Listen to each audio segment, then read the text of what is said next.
One of the biggest things I think that people kind of lose sight of is when to flip the switch from spending their health and their time to make money and then switching that back to, okay, it's time to spend money on my health and buying time. We save all our money and then we try to buy that health back or try to buy that time back. And you can't do that. What you have to do is spend that money up front. Welcome to today's episode of Mastering the 360 Mindset. I have Dr. Chuck Svendsen today. I've been excited about this episode. Throughout the episode, I'm going to refer to him as Chuck, not Doctor. Let's make sure everyone knows that. But Chuck, could you introduce yourself and Astride Health a little bit? Absolutely, John. First off, thanks for having me on. I think I've been just as excited or more excited than you have about this. I've really been looking forward to this conversation. We have so much to talk about and so much in common in our industries, I think. I'm currently the Chief Medical Officer of Astride Health. It's a company we started about a year ago. Of all things, I have a rather unique background. I grew up as a surgeon, focused specifically on general surgery and bariatric surgery, so weight loss surgery. And through it, I saw patients that needed more than just surgery. We developed an aftercare program dealing with kind of all aspects of their health. And that's really where the Astride Health company came from. So focused on preventative care. And I think that's why I was interested in having you on, because in the intersection of health, wealth, and time, you and I've had this conversation. One of the biggest things I think that people kind of lose sight of is when to flip the switch from spending their health and their time to make money and then switching that back to, okay, it's time to spend money on my health and buying time. And one of the things that I've been intrigued with is this idea now of how the healthcare system is shifting more away from the way it used to be, Health 2.0 to Health 3.0. So can you talk to us a little bit about what is the state of our current healthcare system? Is it doing anything well? And why should people start thinking about, okay, I got to actually spend money on Health 3.0? Absolutely. The U.S. healthcare system, on one hand, is top in the world. If you have an acute injury, if you have a heart attack, if, God forbid, you're in a motor vehicle crash, I don't think anybody does it better than the U.S. healthcare system. We are absolutely fantastic at acute care. Where the system falls down is chronic care, or reducing chronic disease, I guess, or chronic disease risk.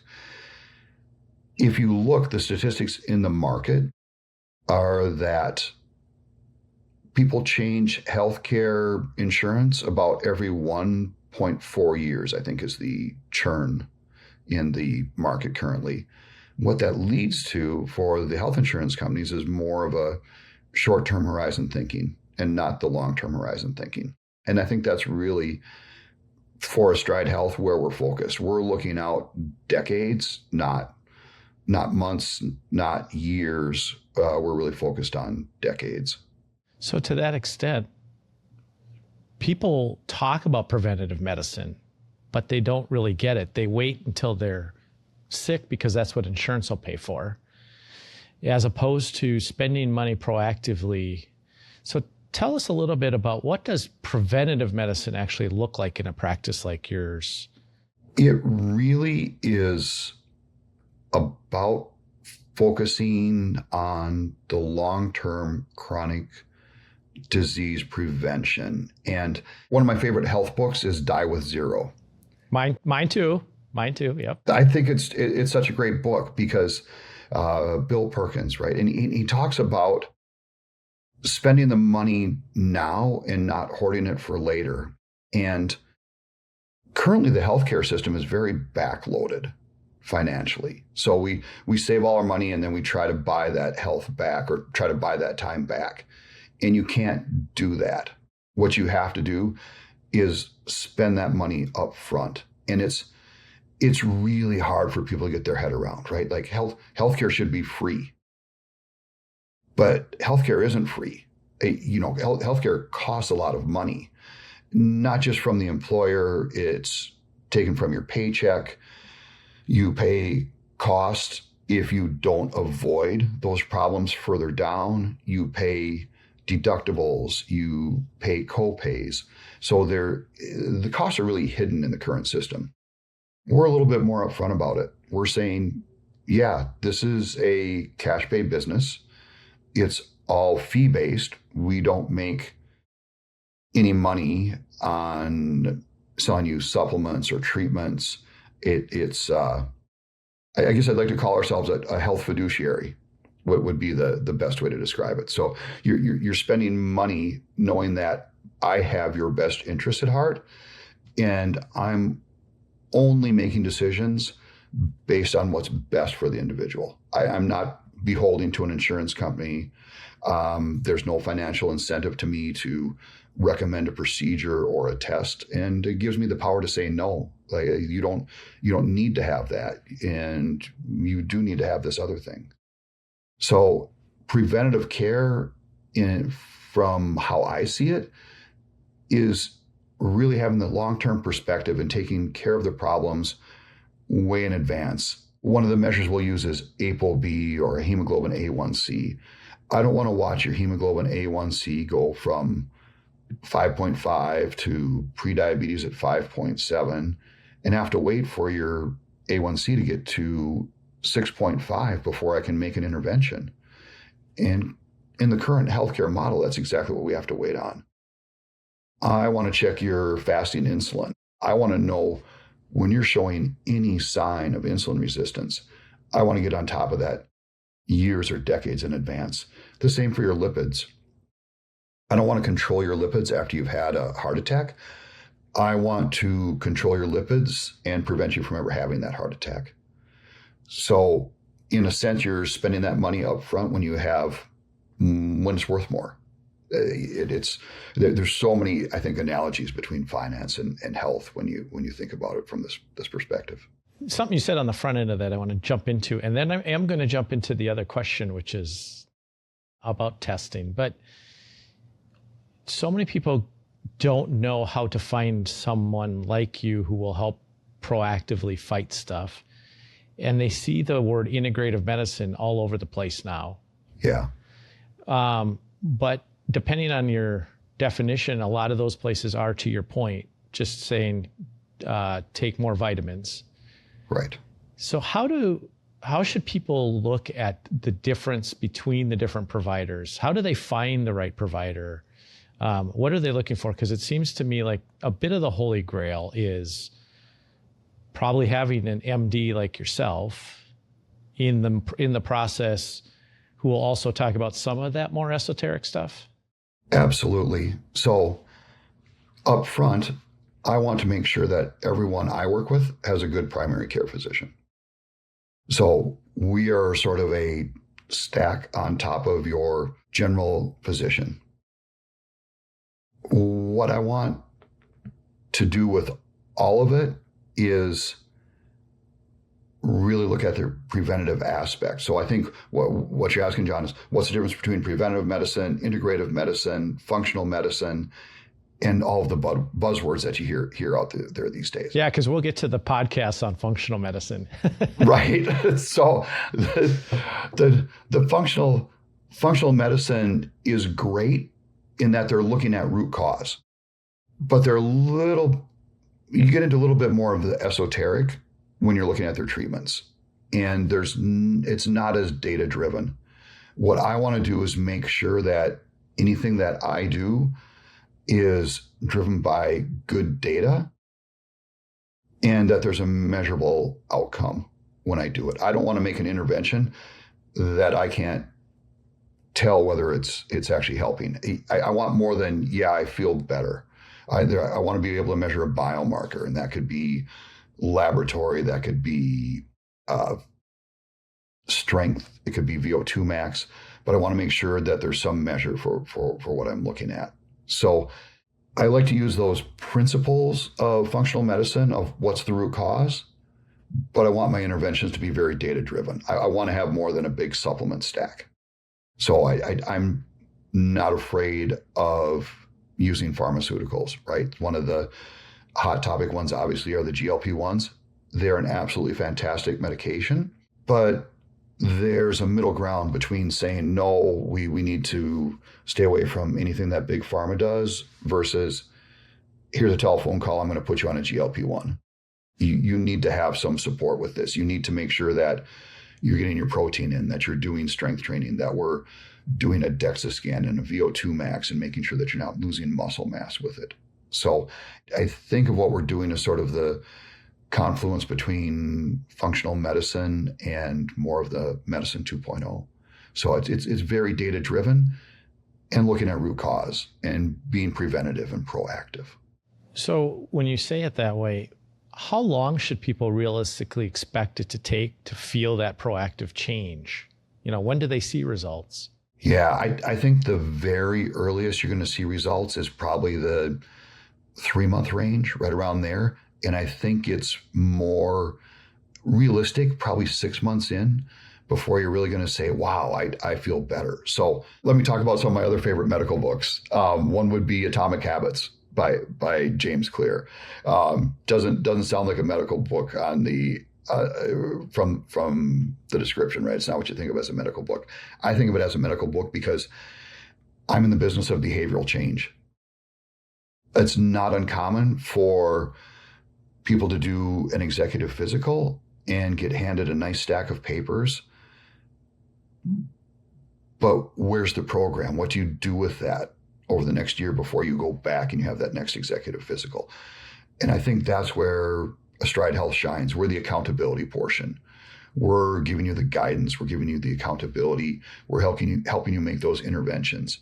And that's why I say Atomic Habits is a favorite medical book, because I'm trying to help you make those small behavioral changes that develop into big lifestyle changes, into big health changes. But that doesn't happen overnight. And it's probably sticking with the program for at least 6 months to really see those differences. So let's talk for a second about some of those things.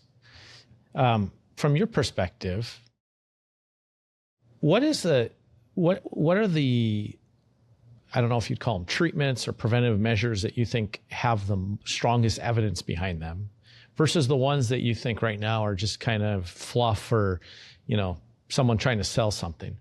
Great question. What's the signal? What's the noise, right? Because this is when someone starts talking about preventative medicine, they start talking about health span longevity. It's easy to get into the snake oil.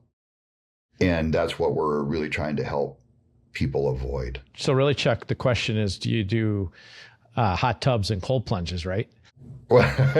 So that's a loaded question for me as a Scandinavian, John, because I love my sauna and I love my cold plunge. Are there health benefits to saunas? There absolutely are. Are there any health benefits to cold plunges? It's a hard one. The data doesn't really seem to show it. Doesn't mean it doesn't feel good. Doesn't mean I won't do it. I'll turn the question around a little bit on you. I'll say NAD infusions, vitamin infusions, and red light therapy. Right. That's to me a little bit more where it gets a little mushy, and I'm not sure about the data in those areas. So we're trying to help patients really find the signal in all of this, and I guess that's the important part to me, making sure, just like, again, the financial analogies, am I a broker or am I a fiduciary? And I like to think of us as a fiduciary. Mm-hmm. So the things that you can get traction on, number one has to be exercise. I just think that's irrefutable. If you look at what is the most closely linked to increased lifespan, increased health span, strength and VO2 max have the strongest signal of anything out there. And it's not sexy, right? To tell somebody you need to eat right and exercise. And that's really not what I'm saying. I'm saying you need to have a plan. I think there's a difference between exercise and training. So exercise, a lot of people will say, yeah, I already exercise, but Okay, that's fine. What are you doing for exercise? Are you doing the same thing that you did when you were 20 years old and 30 years old? Because that's not what you need when you're 50s, 60s, 70 years old. You need a plan. You need to worry about your mobility. You need to worry about your balance. You really need to have a plan in place. So yes, exercise is the overall topic, but you have to get a little bit deep into that, right? Devil's in the details. And the same for VO2 max. Okay, I run 2 miles every day. Well, that's great, but is that really changing your VO2 max? Are you challenging yourself? If you've been running 2 miles every day for the past 20 years, I would postulate you probably need to do something a little bit different. You need to change it up. Yeah, no, I think as we age, we all start figuring out that if we're going to keep doing the same stuff 10 years down the road, we got to change something now. And I don't think enough people think about that. Right. So can you give me a scenario or an example where advanced testing in your world did meaningfully change someone's life? Like, what exactly are you looking for that a regular doctor is not looking for? One of my favorite examples is one of the men in our practice. He is, by all measures, fit. And what I mean by that is he's a competitive cyclist, does cross-country skiing. He's got a low BMI. And from the outside, you would think, wow, what does this person have at 50 years old? What does he have to gain from working with us at Astride? It turns out that his bone mineral density put him in osteoporosis. So here's a 50-year-old male who looks very healthy, who needs to be on a medication for low bone mineral density. And I don't think that's something that any of his regular physicians would have ever checked. And we picked that up from a DEXA scan. And it really is not only a life changer, but it also informs some other decisions. And what I mean by that is he's got a thyroid that's sort of sputtering. So if he saw his primary doc would maybe say, oh yeah, we need to get you on some thyroid replacement. Well, the problem is his thyroid replacement isn't going to increase his bone turnover and decrease his bone mineral density. So instead we held off on treating his thyroid and added in some testosterone and made sure he was doing good strength training. So I think that's a not only very personalized, but also a great example where that's something that wouldn't have been found for decades with his general practitioner. And it's not a slight on the general practitioner. They're just not set up to do what we're doing. It's just the difference in focus is what it is. Help me understand that a little bit, because people go to their doctor, and it's no different than me. When people come to me, they say, well, I've been working with a financial advisor for years, and they don't recognize the difference between what we do and what maybe a broker at some big firm does. And then once they work with us for a year, they're like, oh my God, this is life-changing. And I suspect it's like you. So what's missing? Why is call it your average doctor, I hate to say it that way, but your average doctor not doing what you're doing? Is it just because they don't have time? The system doesn't pay them for it? They don't learn it in med school? I just don't understand. The answer is D, all of the above. They don't have time. A quick question for you. On average, how much time do you think you spend with your clients each year? Well, that is a point. Like, we spend dozens of hours with the people on the front end. Right. And then as they go on, it definitely can decrease a little bit, but you spend hours with them, not 12 minutes. Right. And I think even if someone does a good history and physical each year, which frankly doesn't reveal very much, they're maybe getting 30 minutes with their doc each year until they develop a health problem. And just like you guys, they're spending hours with us on the front end. It probably decreases over time as they get more familiar with the program.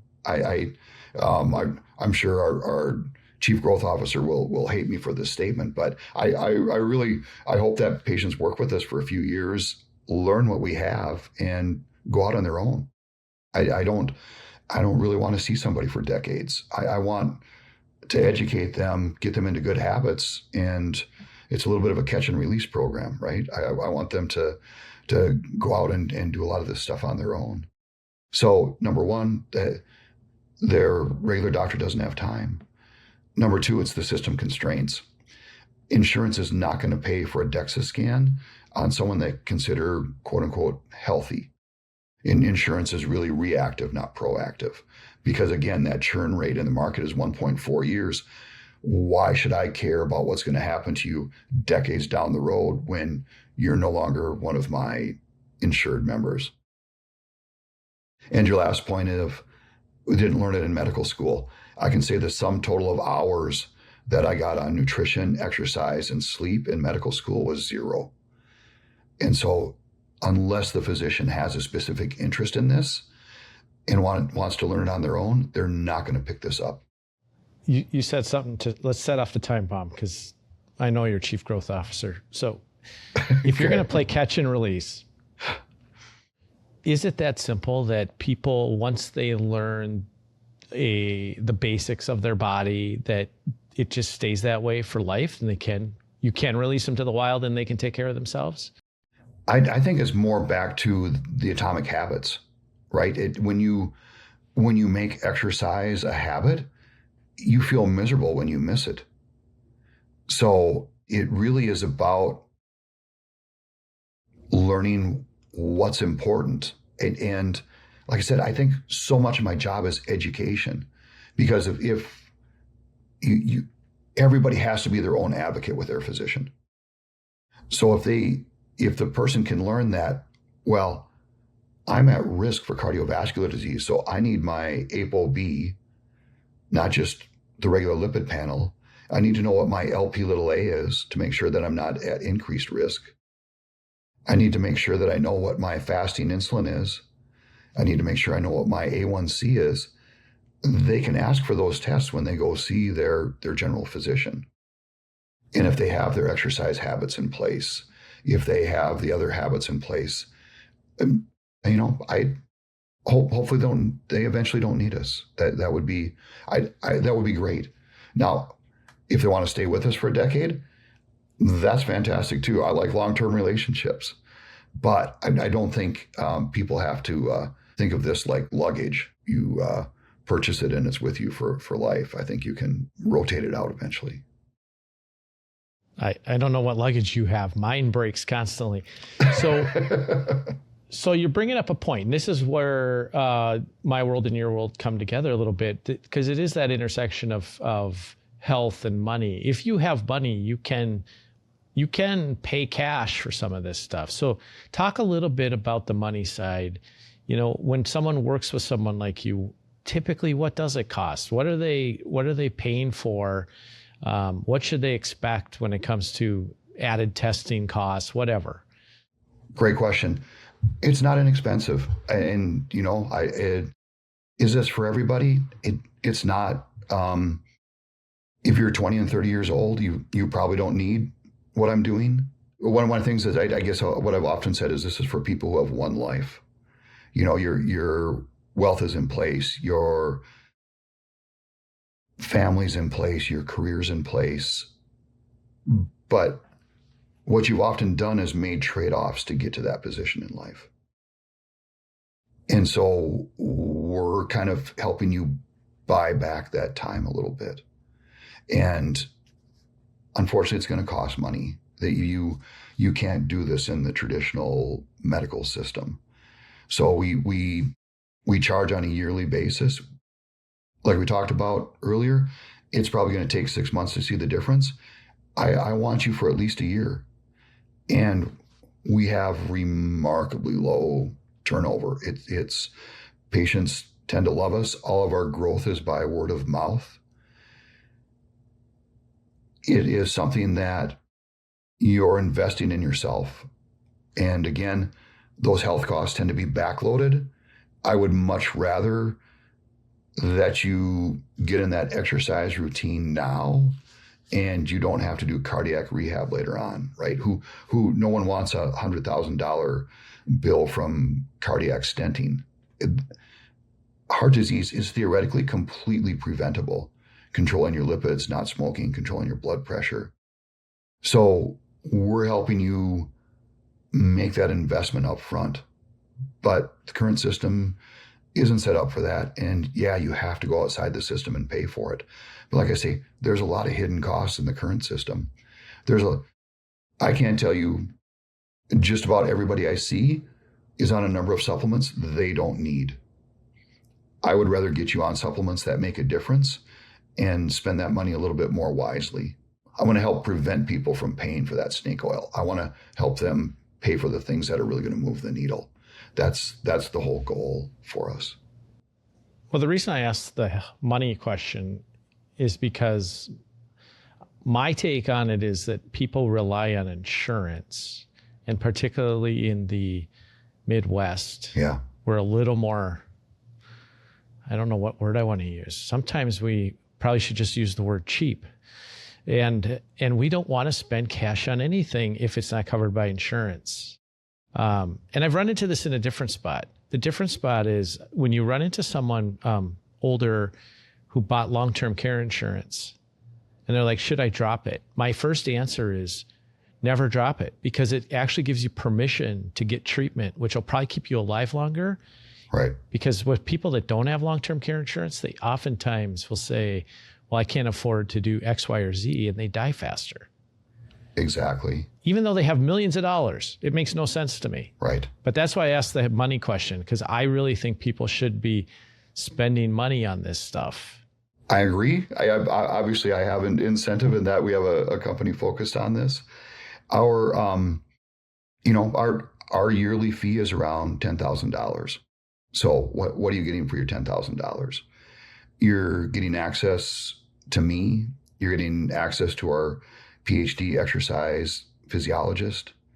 You're getting ongoing accountability and training and guidance. When you look at it, most people these days have somewhere between a $3,000 and $10,000 deductible. Everybody hopes they're not going to spend it each year, but the majority of people do end up spending through their deductible. So how about if we actually spent some of that money on prevention and not having to spend it on the deductible? I also look at things like gym memberships. It's not unusual for someone to spend $2,000 to $5,000 a year on a gym membership that they don't use. It can often be a little bit like a country club. With us, you're kind of getting a gym membership because you get access to our gym, you get access to the trainers. So when you start looking at some of the hidden costs that go away when you're working with us, I actually think we're kind of inexpensive. I think the money that you're saving, the money that you're spending now and saving in the long term is really where the benefit is. Interesting way to look at it. So you've mentioned the word snake oil. So let's talk for just a minute about who's putting out good stuff right now on this. Who are the good podcasts, the good books versus the ones that are ugh? So my favorite exercise podcast is probably Andy Galpin. I think I enjoy him more as a guest than a podcaster. But when you look at exercise, it's hard to come up with somebody better. And that being said, the next name out of my mouth is going to be Lane Norton. He's got a PhD in biochemistry, and he is great about looking at the actual science behind anything. Seed oils, exercise, fad diets. He really goes to the literature and does a good hard look at the papers. I trust his opinion implicitly. I like Rhonda Patrick's podcast of Found My Fitness. I think she does a great job at looking at some of the science. I the hard part for Rhonda just is that she's not dealing with patients on a day-to-day basis. So if you're really looking for a physician who deals with patients and has sound information, I think he's become a bit controversial, but the information from Peter Attia, I think is absolutely fantastic. Barbell medicine is another one. 2 physicians, very focused on exercise. I think that's a great podcast too. So any of the podcasts that I recommend, I really want to keep it grounded in science. So those are probably the top ones that come to mind. You didn't name any of the big guys. Which ones are you looking for? Joe Rogan and Andrew Huberman? Huberman and who's Gary Brecka, and I'm trying to think of all the ones that everyone talks about. I think I lose IQ points every time someone says Gary Brecka's name. I'm not a fan. The hard part with Gary Brecka is I think there you're seeing a lot of sales pitch, right? He will talk about things like methylated vitamins. You don't have to pay for methylated vitamins for Gary Brecka. You can get methylated vitamins much cheaper. You can do better genetic testing than you can get for the expensive stuff that he's doing. And I do not think you need a $100,000 red light therapy bed. The hard part with him is 20% is probably accurate, and you just don't know what 20% unless you're really grounded in the literature, I don't think. Andrew Huberman, at the start, I really enjoyed his podcast. Some of his stuff I don't think is always as science-based. So I wish he was a little bit more rigorous on the science sometimes. So both people are entertaining. Absolutely, they're entertaining, but they're not certainly wouldn't be the ones I would recommend for people to listen to. Well, as people listen to this, one of the thoughts they are going to have outside of just furthering their information overload with podcasts is, what's an actual step they can take in the next 6 months? Give me a step. Here's what I want you to do. Give me a step on 3 budget levels. Kind of one freebie, one that's going to cost a little something, and then one that's pretty comprehensive and they they're going to spend some money on. Right. I think the freebie is what can you actually get covered under your current health insurance. So free is not necessarily free because there's a copay and a deductible involved in all of it. But if you want to think of traditional medicine as free, there's a few markers you can get. ApoB would be one. It's not as popular in the U.S. or as well known in the U.S., but the advantage of ApoB is that it's the integral of the lipid world, and you can get a lot of information. Every lipid molecule has to be attached to an ApoB protein molecule to be transported. So with one number, you can get a good idea of someone's lipids. An HSCRP, high sensitivity C-reactive protein, that gives you an idea of how much overall inflammation you have in your body. A hemoglobin A1C is another good biomarker that's good to know. I usually will say glucose is a snapshot, and a hemoglobin A1C is a movie. It gives you information of your average glucose over a 3-month time period. So those you can usually get at your standard physical. The next thing to do would be exercise. It does not cost you anything to put on your shoes and walk out the door, and you don't have to go run a marathon. It's as simple as, when you look at Atomic Habits, you start out by putting on your shoes. You might not even head out the door, just put on your shoes every day. Eventually you head out the door, eventually you go around the block, eventually you increase the length of that walk. That 1% each increase is what moves the needle in the long term. So you can do all of that for free. The moderate level would be to add in a DEXA scan and a VO2 max. Those are going to cost you somewhere around $150 to $200 each, right in that range. But that's going to tell you how big your engine is. That's the VO2 max. And it's going to tell you how much visceral adipose tissue you have. So how much high risk fat that you're carrying around your organs. And it's going to tell you your muscle mass. And then a big laboratory panel. Those are easy to find these days. Function health levels, a lot of those. The hard part is you're going to get your function health tests back with a generic AI readout, and you really need someone to help you interpret those labs. So that's where you might have to pay a little bit to find a physician to help you interpret those labs. And on the more expensive end, it's us. It's Astride Health. It's a comprehensive program. It's a personal trainer that you work with a couple days a week. It is a DEXA scan. It's a VO2 max. It's a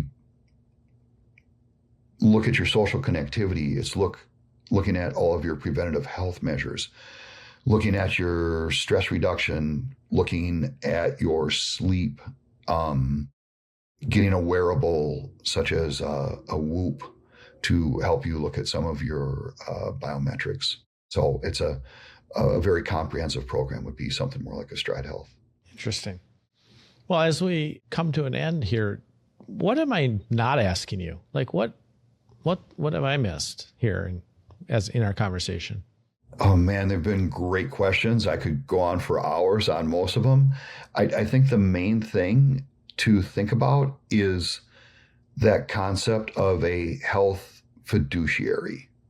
The person sitting across from you, what is their motivation? How are they making their money? Are they making it selling you IV infusions and supplements and therapies? Are they beholden to the insurance company and restricted from the tests that they can do because the insurance company is going to let them do that?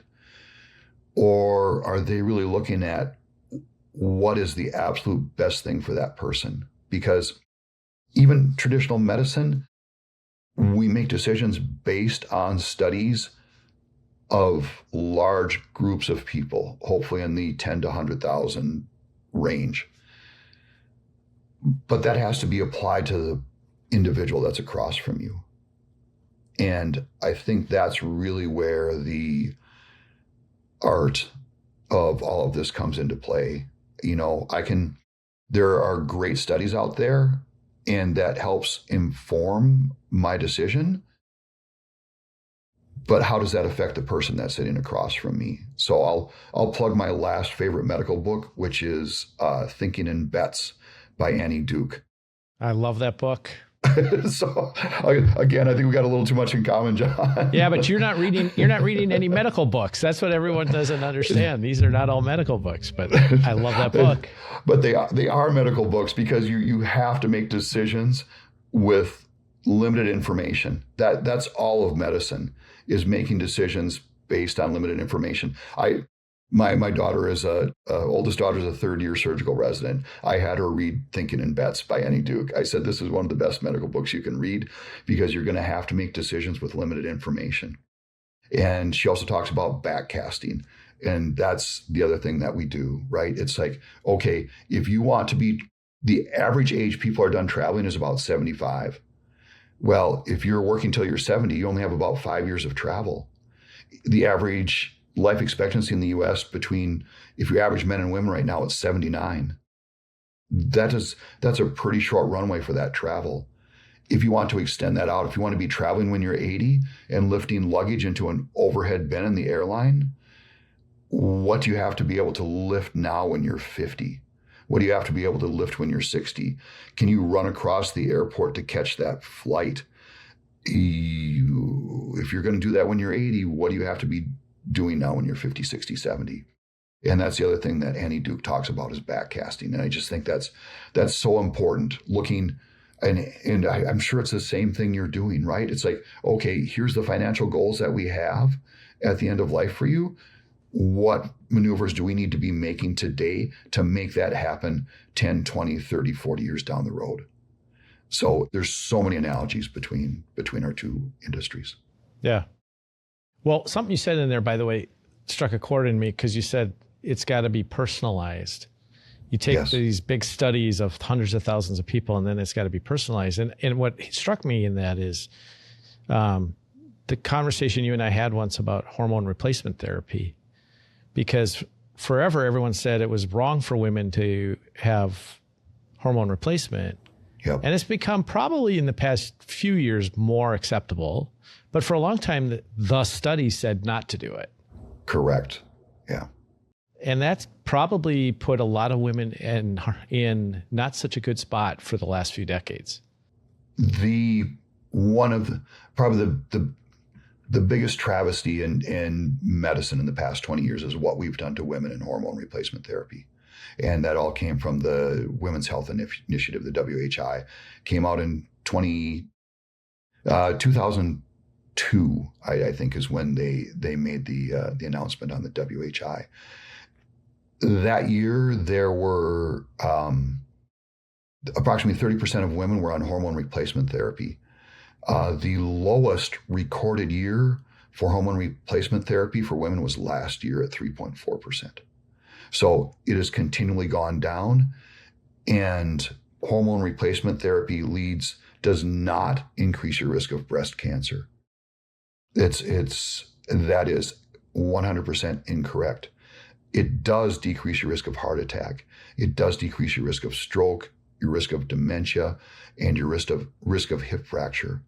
So I'm a huge proponent of hormone replacement therapy for men and for women. It's just, if we had done that to men, it wouldn't have gone on for 20 years, frankly. I'll try to not stand on my soapbox for too long, but it's a little bit of I get a little passionate about this one. Yeah. Well, and that's why I advocate people get personalized medicine, because sometimes the averages don't work in your favor. So with that, I want to thank you for coming on, Chuck. I'd love to have you back and dig into some of these treatments and stuff a little bit. Quite honestly, it'd be fun.